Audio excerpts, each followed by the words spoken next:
Next, we're going to do Cayley's theorem from the adventure sheet on group actions. So this problem starts with part 1, which says that we want to show that the rule g.x is equal to gx defines a group action from G to itself. And so we're letting the set that G acts on be the group G itself. Okay, Ava, remind me, what is the definition of group action? I have chalk. So I'm going to look at the front of the sheet because I don't remember. And I guess here we have it written for a group action of G on X, but since X is G itself, then I'm going to write it for the case we're doing. So a group action of G on G is a function G cross G to G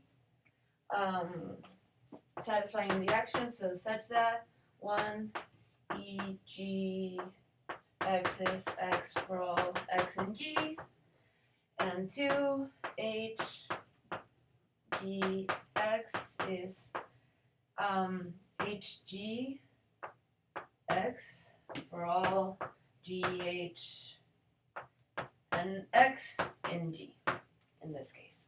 Okay, so here, what does this G times G mapping to G actually mean? So we have the definition here. So we have that, well, in this definition, it's also the way we use dot, that's the operation.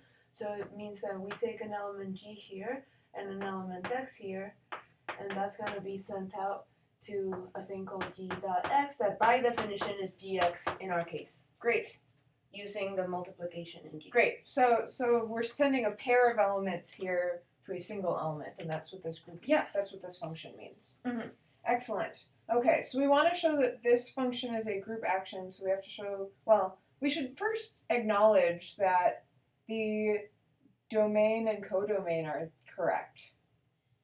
So here we're sending something from G times G to G, and we're doing that by multiplying those two elements together. But we know that operations are closed, and therefore Gx must be in G. So our domain and codomain make sense. Okay. Great. Is the first thing satisfied? Is the first thing satisfied? Well, what do we need to show? We need to show that the identity .x is equal to x, and here that means the identity times x is equal to x. Well, that's the definition of identity.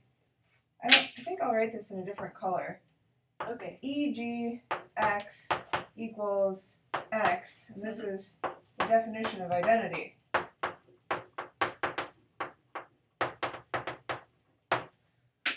Great.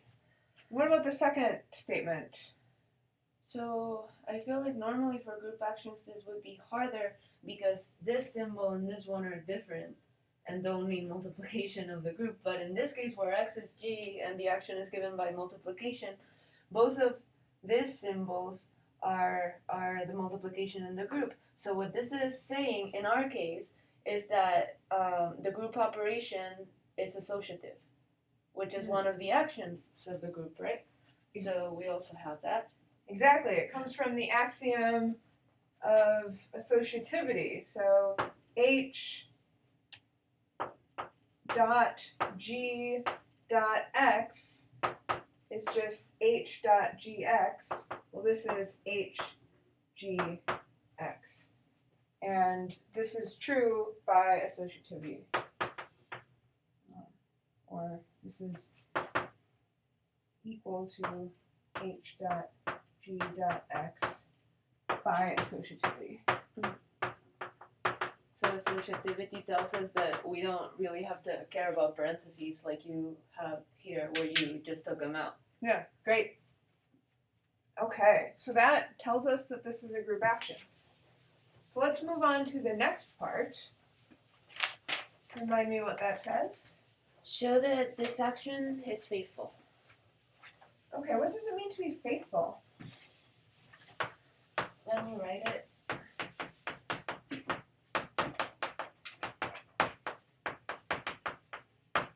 So I'm just gonna translate the definition at the beginning of the sheet to our specific group action. So our action is faithful if and only if the only element G in G such that Gx equals X for all X in G is the identity.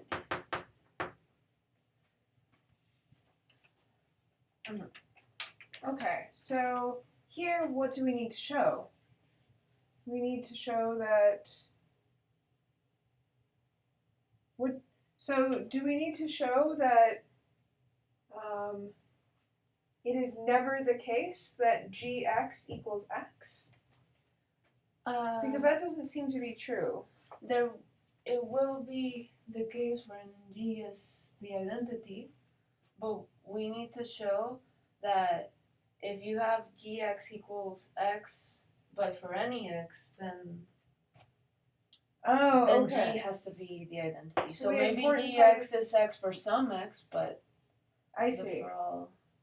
So I think that this highlights maybe the difference between being faithful and not having fixed points. Mhm. So remind me, what does it mean to have a fixed point? So, like an element fixing a point. Yes. So we say that G fixes X if Gx is X. Oh, okay. So a fixed point is something in the set X. Mhm. And it's confusing me here because the set X is G. Mm-hmm. Okay. But this isn't what we're trying to show, so let's erase it. Thanks for the reminder. Okay, so we are trying to show that Gx equals X for all elements X. That if that happens, Sorry. then G is the identity. Yes, you're right. That's what we're trying to show. Okay, so suppose Gx is X for all X in G. What we want to show is that G has to be the identity. So how do we simplify this? Well, we know that every element X in G has an inverse. Okay, so then from here I can get In G. G. Sorry, X minus 1. And you're multiplying on the right because we're trying to cancel X, which appears on the right. So this tells me, I can put parentheses, this is the identity, so I do get this. And this worked exactly because our set is a group, and so we can multiply by inverses. But in general, this doesn't magically happen because sets don't have inverses. I'm confused that in this definition we have the for all, but I don't think we used it. Like, in this proof.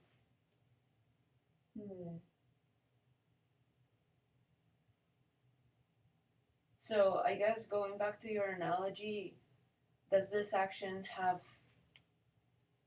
fixed points? I guess. I think what we showed, and maybe we can talk about it, is that let G be in G, and G is not the identity, then Gx is not X for any X in X. So what this means is that G doesn't fix X was G any point in X equals G. In this case. I agree. I think that's what we showed. Mm-hmm. And so that's stronger than what we were asked to show, but it was also very easy to show. Okay, but it is faithful but also the stronger thing. Excellent. Let's say this is stronger. Okay. Excellent. And so then, using the fact that this is a faithful action of G on itself, our goal is to show that G is isomorphic to a subgroup of Sn, where n is the order of the group G. So I feel like we need to think of a way with the action in which we can translate G as permutations of something of n elements.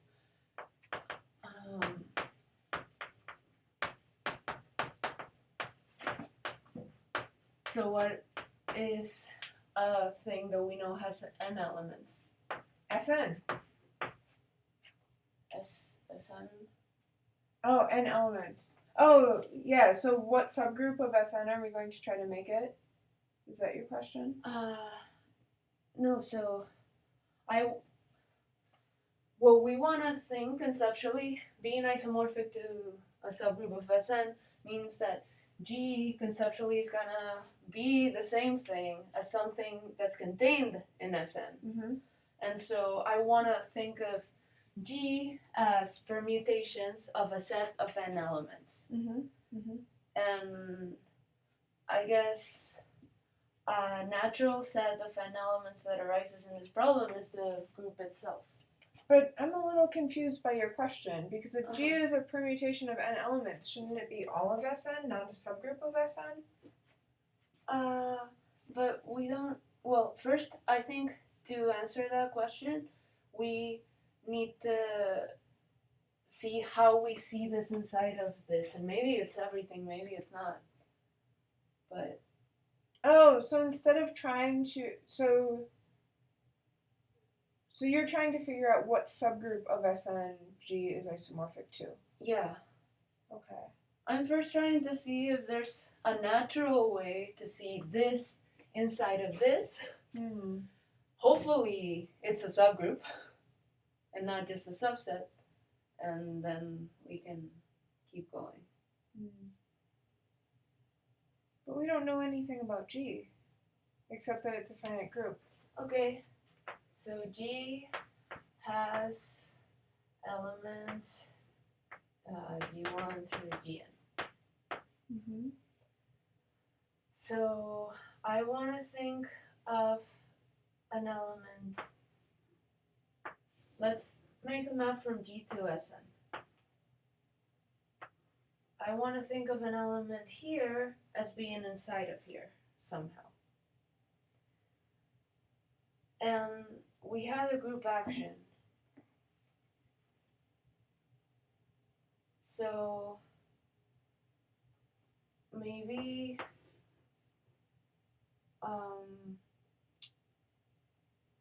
say, okay, Gi is Gj. It has to be one of those.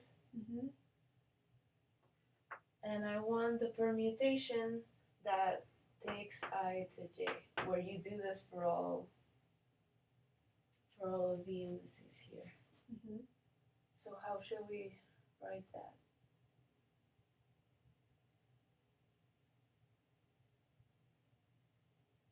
Well, 'Cause why don't we fix some element A?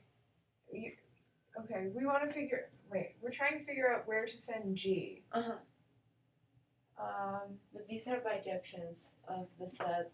Those are bijections of the set. Right. So we send G to a bijection of the set 1 through n. But that means that we're just sending G to a. We could think of these as 1 through n rather than G1 through Gn, and we send G to a bijection of G. Okay, so maybe the bijection that takes the elements in this order to the elements in this order? Yeah. Okay. Should we write it in stack notation maybe, or? so that it's clear that this goes to this and or not. Okay, let's use stack notation. Do we want to use 1 or G1? Let's use 1. Let's use G1. Because we don't know what that's named.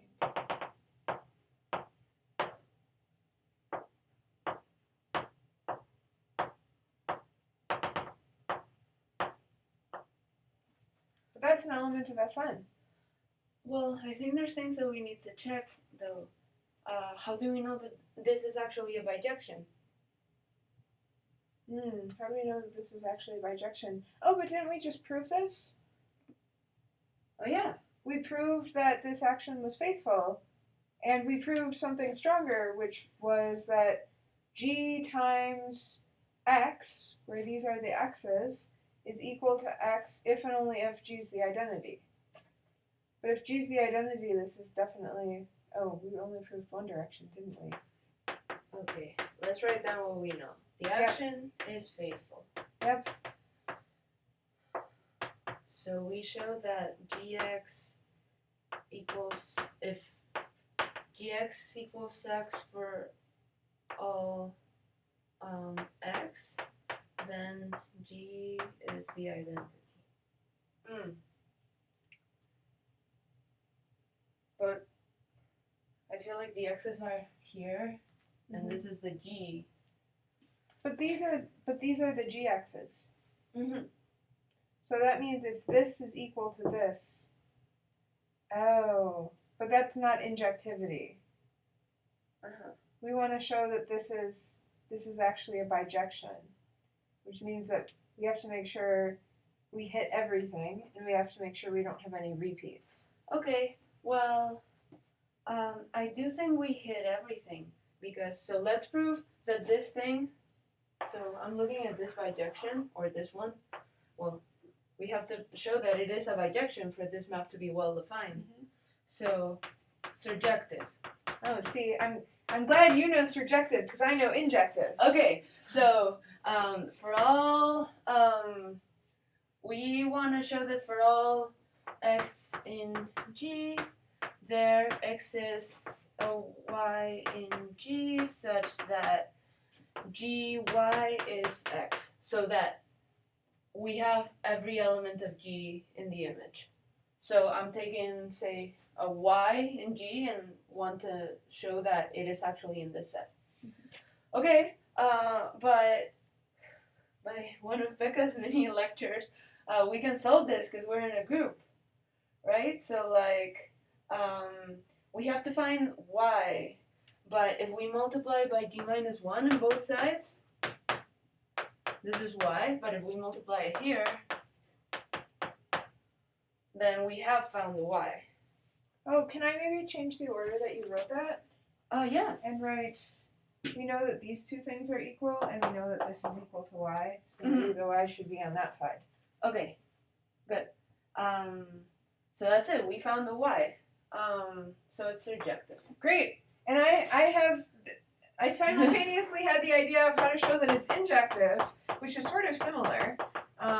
We show that if Gi equals Gj, that Gi and Gj must be the same, and we can do that by just multiplying on the left by G inverse. G inverse Gi equals G inverse Gj.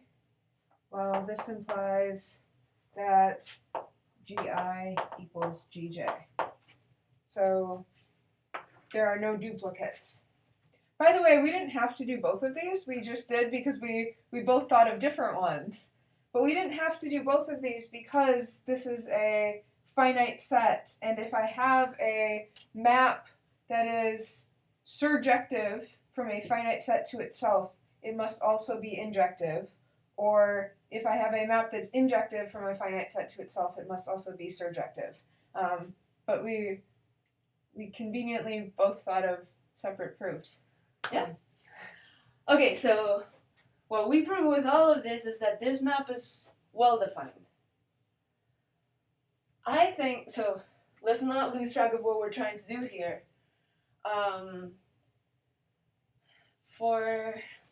We're dealing with isomorphisms and subgroups.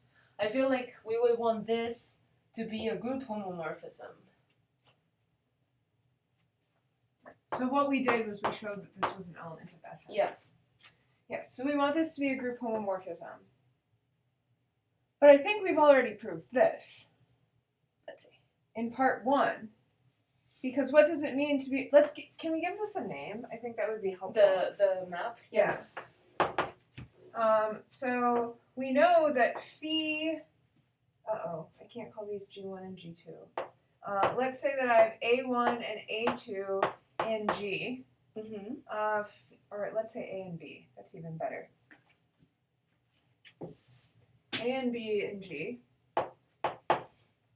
Phi of AB is going to be this bijection. But I obtained this from mapping... How are we using this action? Oh, it's the action. Yeah, it's the action of each one. So phi of AB is going to be the permutation G1, Gn, and then AB G1, AB G2, AB Gn. Mm-hmm.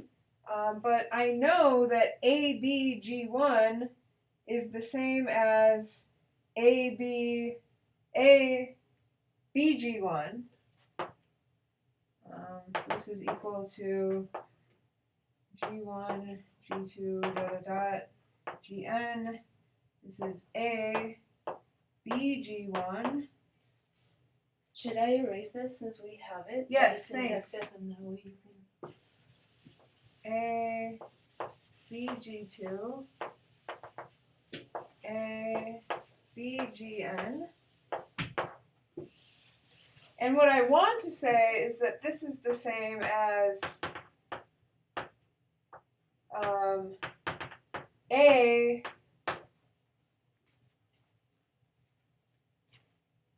BG1. So this is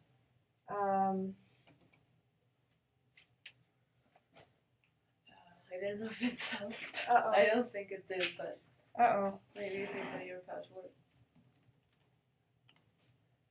Oops, that's my last name. It's there. Oh no! No, we're still going, right? We are. Okay. That's weird. Hi everyone! Okay, so we want to show... We need to do something with this. Boy, stack notation's horrible. I don't know how to unstack notate this. But I feel like this is the same thing as if we first took G1 to BG1, and then we took BG1 to A BG1. I agree that this is the same thing. And so these two things... Yes. Sorry.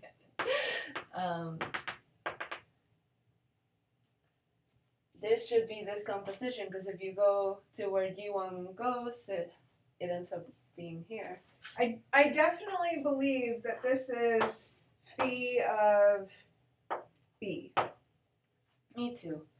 But this should be phi of A, because what you're doing to everything is multiplying it by A, and that's what phi of something does. It multiplies every element by that. Is it okay if these aren't all in the right order? So the notation's a little iffy, but it's still a bijection, and you're still pairing them up. And what stack notation tells me is it tells me where each element up here is sent. And so, okay, so I guess you're right. The notation, I agree, the notation's iffy. But that's exactly what phi of A means. Great, so this tells us that phi of AB is equal to phi of A, phi of B. For all A, B, and G. Yep. So that is a group homomorphism. Yes. Awesome. So how do we prove that G is isomorphic to a subgroup of Sn? Ooh, is it injective? Is this an injective group homomorphism? I hope so. Me too. Because we said that we sort of wanted to see this inside of here, but if it wasn't injective, we wouldn't really be seeing it inside because two things would be going to the same thing. Mm-hmm. What does it mean for two things to go to the same thing? It means that their permutations here would be the same, which means that G1 would go to that. Well, what would it mean? What's the kernel though? I feel like it might have to do with faithful because we haven't used that and they made us prove it. Oh, okay, great. What's the kernel? What goes to the identity? The G's that fix everything, but since the action is faithful, the G's that fix everything, that's just the identity. So what this tells us, in the context of this problem and only of this problem, is that the kernel of phi is EG. And that's because the only thing that maps to the identity, the only G that maps to the identity is the identity itself. Yeah, for this to be the identity, this would have to be G1 and this would have to be Gn, so it's like Indeed. this condition. Excellent. Okay, so phi, let me write here what we have. Phi is an injective group hom. So how far are we to show that it's isomorphic to a subgroup of Sn? Oh, well, I think that we already know that. We do? Well, we already know that a group is, that something is, okay, maybe we don't. What do we need to show that it's isomorphic to a subgroup? The image, so we know that G is isomorphic to its subgroup, to its image in Sn. Because then you're making it surjective, you're forcing, it's already injective. Mm-hmm. Okay, how do we write that? What do we erase? Maybe we can erase all of this. Yeah, let's erase all of this. Well, we know that G is isomorphic. Let's get what phi is.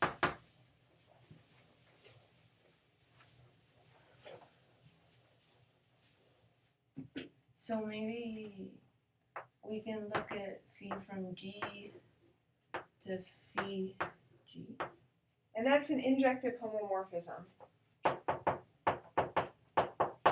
By what we've just proven.